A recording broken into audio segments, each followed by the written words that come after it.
What we do is we have to extract the mRNA from the male lizard.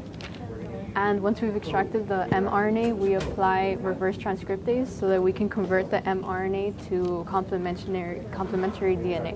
Once we have our cDNA, we cut out the fragments of cDNA using our restriction enzymes. And what restriction enzymes do is they cut along the sugar phosphate backbone of the DNA into sticky ends or blunt ends.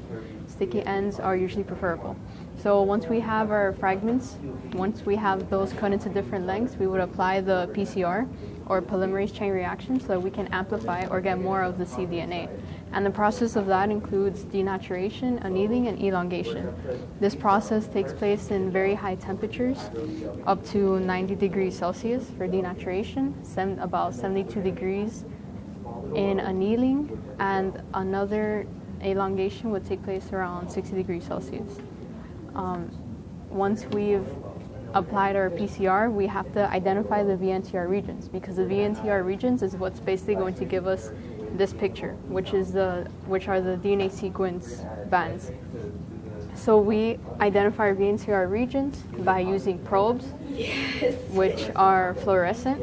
So once we shine a UV light on the DNA segments, we will be able to identify this region because these regions would glow green. Now VNTR regions, a little bit more on that. It's unique to each individual except in twins, which they're completely the same. However, we can use this to determine whether or not the male lizard, the male lizard is the father, because they're going to have similar bands to the offspring. And we would find this, how we would get this, by using our gel electrophoresis.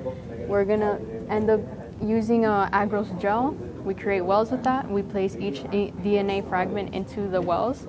Then we stain the DNA, apply a buffer solution, and then apply a voltage difference. Now what that does is that some of the factors that would be affected by this is the net charge of the actual DNA molecule. Net charge of positive, it's going to be attracted or go to the negative anode. And if the net charge is negative, it's going to go to the positive anode. And this potential difference is what causes the DNA molecules to separate. Now the small molecules are going to move faster than the larger molecules.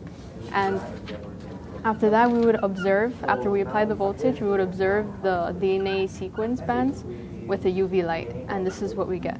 So in the example of the male lizard, we would find that, for example, let's say this offspring, let's say this male really is the father of this offspring. We would match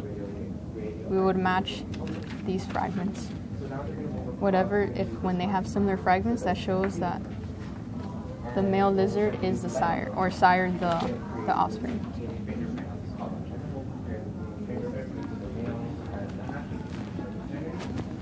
And that's it.